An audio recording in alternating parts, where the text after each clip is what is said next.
twotinda mu gisimba cyiza kizakidufasha twotinda mu ndirimbo ariko umwanya w'ijana uragora cyane.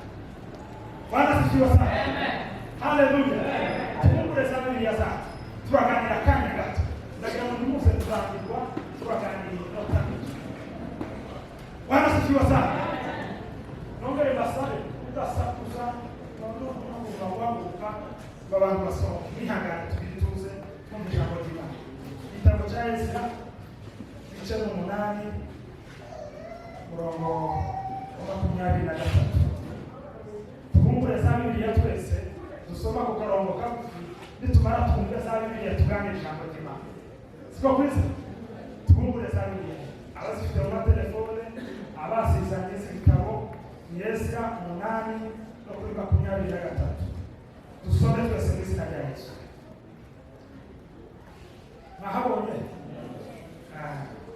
ndacyari mbona abantu bakiyaye bashaka ndagira ngo tumara gusoma twumve za Bibiliya tuganire twihuse. 8 no kuri 23. Harose ngo twiyiza gusa dusaba Imana yacu tuyinginga yemera kutwumvira amen. Mwana ngokora akarongo kagufi twongere dusubiremo kugira ngo mushumve cyane. Bibiliya iravuze nuko twiyiriza ubusa dusaba Imana yacu tuyinginga yemera kutwumvira amen. Tugiye kuganira ijambo hejuru yo gusenga. Niyo mutwe w'amagambo twiga gusenga icyo tugiye kuganira mu kanya gato.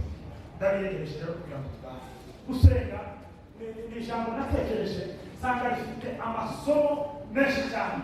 Ubushize twarimo tuganira inzitizi zitandatu z'amasengesho zituma abantu basenga bagahutumira cyane ariko ntibasengere ibisubizo. Gusenga ushatse harimo uburyo burindwi bwo gusenga, intambwe zirindwi zo gusenga ugahera ku ya mbere ukaja ku ya kabiri ukageza ku ya karindwi. Gusenga birimo ibintu kabiri. Mbere yo kugira ngo winjire mu isengesho ryo kuganira n'Imana bibanzirizwa n'ibintu bibiri. Ni ukuvuga ngo gusenga kugizwe n'amasomo menshi. Ni ijambo buri wese yotegura akabona icyo abwira abantu. Bwana sifiwe sana. Ni ijambo wosoma ukabwira abantu amakuru ahagije.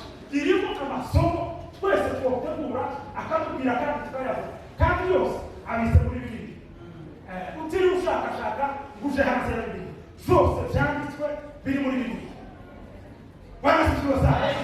Gusenga rero nicyo tugiye kuganira ariko tutarazishira ngo tuganire ndagira ngo mvuge icyo byaranze ubuzima bwa Yesu. Yesu ashinga cyane.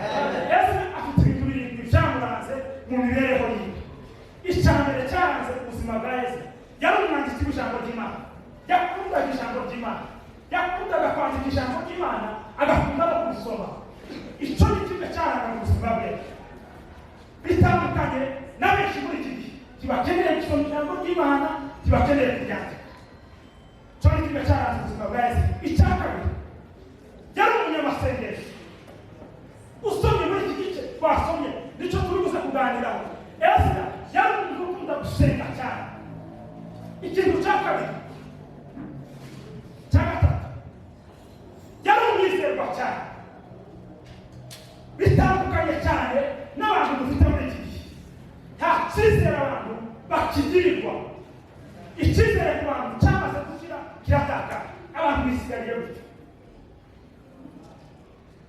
Ishaka yagiraga kwizera kuri ku rwego rwo hejuru. Bitandukanye cyane n'abandi benshi muri iki gihe basenga ariko badafite kwizera. We yari umunyamasengesho ariko kandi ufite kwizera. Abandi turimo guhudumira ariko kwizera kwaratakaye. Ugasigara usenga, ugasigara winginga, ugasigara wuzuzwa ariko kwizera kwarakangutse muri wewe. Ukaririmba ukaba wuhugaza kundimi ariko heraga ntuzagire kwizera. Ubundi gusenga udafite kwizera ni ugutakaza umwanya wawe, ni ugutakaza umwanya wawe, ni ukwica umwanya wawe. Gusenga uhagaze imbere y'Imana ugomba guhagarara neza wizeye ko icyo ugiye gusengera biri bube. Cya gatanu Ezra yikundaga. Yari umuntu wakundaga abandi bantu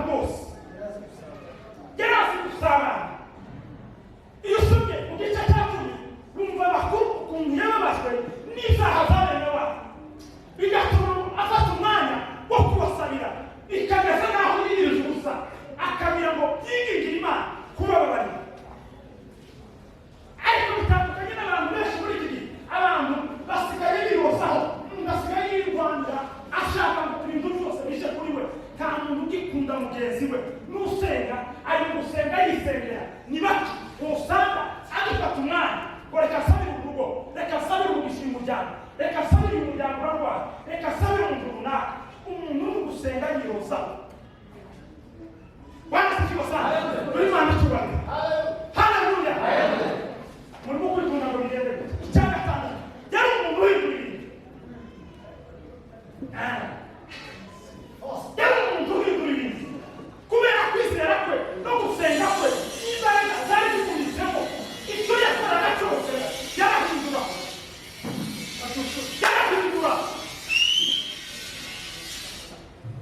umwana amasengesho wuzuye gusenga wuzuye kwizera bagomba kugenda bagitangaza, bagomba kubana bose bahindura, bagomba kugenda mu mihana bahindura, bagomba kuvuga ubutumwa bahindura. Abantu ntibagihindura, abantu ntibagihindura muri iki gihe, abantu ntibagihindura muri iki gihe. Byarangiye guhindura. Abantu basengesha mu kubona bafite imbaraga zo guhindura ibintu. Reka reka reka Simo della Silvio.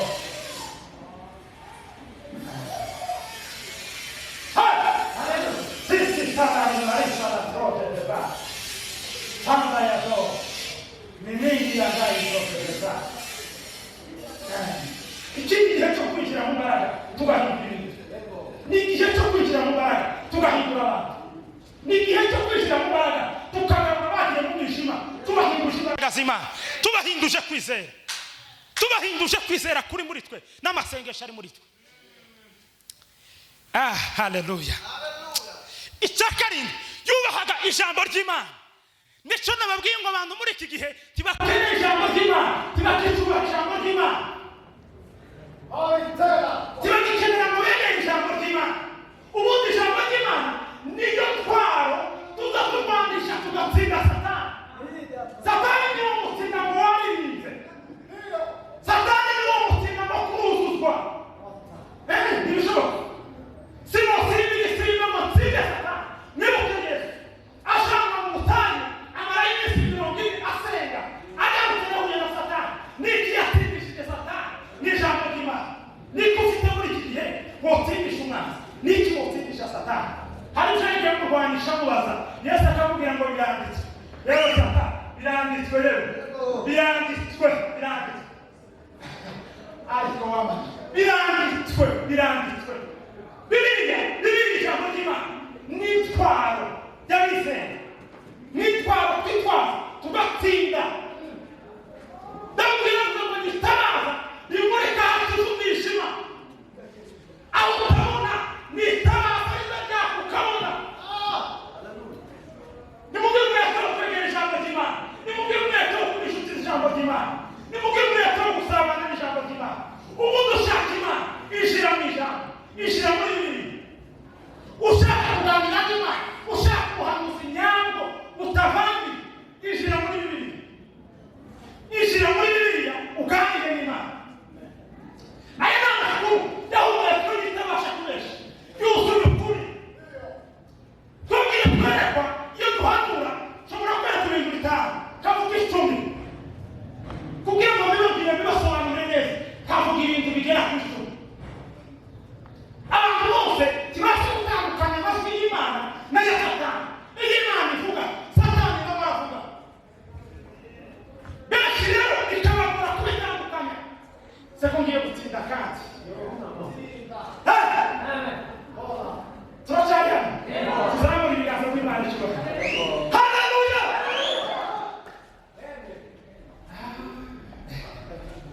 Iki gitabo kigizwe n'ibintu bibiri, ibisho bibiri binini. Igice cya mbere kizakitwereka uburyo bavuye mu bunyage.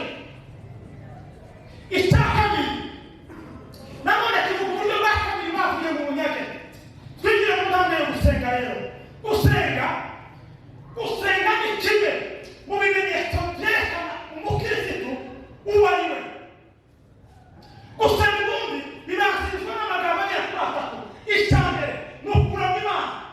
Ngiye gusoza. Ni ukuramya Imana. Kuramya Imana nibuke Nehemiya ubwo yatekerezaga kuza gusana inkike y'abantu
akabanza agasuka ibyifuzo byiwe imbere.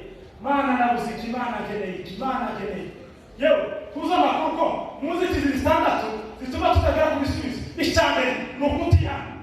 Wowe warangiza rero washimira y'Imana ukabanza basuka ibyifuzo cyawe. Banza wihane, uri umunyabyaha. Banza wihane inyuma. Bwana sifiwe sana. Biblia inasema kitabu cha Isaya ngo kuboko kw'Imana n'umutarurice ngo ndikwaze ngo inani ngo gukora kandi ngo gutwi kwawe ikwafuye ngo inani ngo kumva ahubwo ibyaha by'abantu ibyo bidutandukanya n'ubwiza bw'Imana ibyo bidutandukanya n'Imana bigatuma Imana itumva. Fata umwanya wo kwihana. Bamwe bagikenera kwihana, bagikenera kwireba, basigaye bakenera ngo basinge bavuye mu busambanyi. Abandi baza wihane. Niba ushaka kugera kubikomeye n'ibisubizo ihane. Icya ni ugusenga rero ariko gusaba. Mwibuke Daniyeli ubwo yasabaga Imana, ubwo yasabiraga bene wabo. Ariko wamana iyo dusaba Imana izareba gusenga kwawe. Gusenga ni urufunguzo tuzatujana ahari ibibazo tugafungura tugasingira ibisubizo. Gusenga niyo ntambwe izikwegeranya n'Imana tugasabana nayo. Gusenga nibyo bigaragaza umukristo udasenga si umukristo. Oya siwe. Ujyaho basengere igihe cyose no gusengerwa gusa. Babaye nka kujya ku misiri no gusabirwa gusa buri gihe. Yesu yaravuze ngo musabe muzahabwa. Kivuze ngo kadosaba usabire n'abana. Oya buri wese afite imbaraga, afite uburenganzira bwo kuja imbere y'Imana ugasaba icyo ushaka. Ukenera kubona ibisubizo byawe kenshi biciye mu bana. Ubundi uko wisabira siko je no gusabira. Fata umwanya wo gusaba Imana. Bwana sifiwe sana. Soreza ku bintu bitatu. Nababwiye ngo isomo rinini cyane rigizwe n'ibintu byinshi. Mwumvise ko Ezira bakoze amafungo ngo biyirize ubusa akumanya abantu n'ubugezi ahaba ngo bateraniriza kugira ngo basenge Imana ngo bayiringe bayiyobose inzira ngo bakiciririza ubusa Imana ngwirebera irumva ibacira inzira. Kwiyiriza ubusa biba mu bice bitatu. Igice cya mbere izakirita icy'abantu bakuze, icy'abasaza mu buryo busanzwe. Abasaza bene basigaye barwara amasitoma, barwara ibiso, bene bariya bagomba kuza baja mu mafungo bakanywa kakacyayi n'amahoro nta kibazo. Barashaje kandi amasitoma yamaze kuremera cyane ntawabakaza. Noneho uburyo bwa kabiri bw'amafungo bubaho. Abantu basa n'ivuna umuntu akavuga ngo je sinkora amafungo ngo narwaye igifu kandi aba bato bose nta gifu murarwaye. Nta mwana muto urwaye igifu ukora amafungo cyane. N'abapepo n'abadayimoni bakeneye guhunga gusabana n'Imana iciye mu mafungo. Abasaza nzomu banga bafata akantu bicaye mu mutuzo akagati nta kibazo muri mutima gusa. Atukuzo mirene. Tunakenera gukora amafungo. Umuntu muto umusigaye rwanda nta muntu muto uzirwana kiriba n'ikinyoma n'amapepo. Bakeneye kuyahunga gusa n'akantu nishiriyeho kugira ngo muyahunge. Uburyo bwa kabiri bworoheje bwo gukora amafungo haba amafungo y'igice kandi ya Daniyeli mwibuke umunsi w'abajana bagiye kubagaragaza baravuga ngo bazoze barya inyama. Aravuga ati jewe mundinde inyama mundinde ibishimbo. Amafungo y'igice ni ukwiguza icyo ukunda ariko ukarya icyo utakunda. Umutsima noneho ko mvuga umutsima kugira ngo ukore amafungo y'igice reka ntimuce.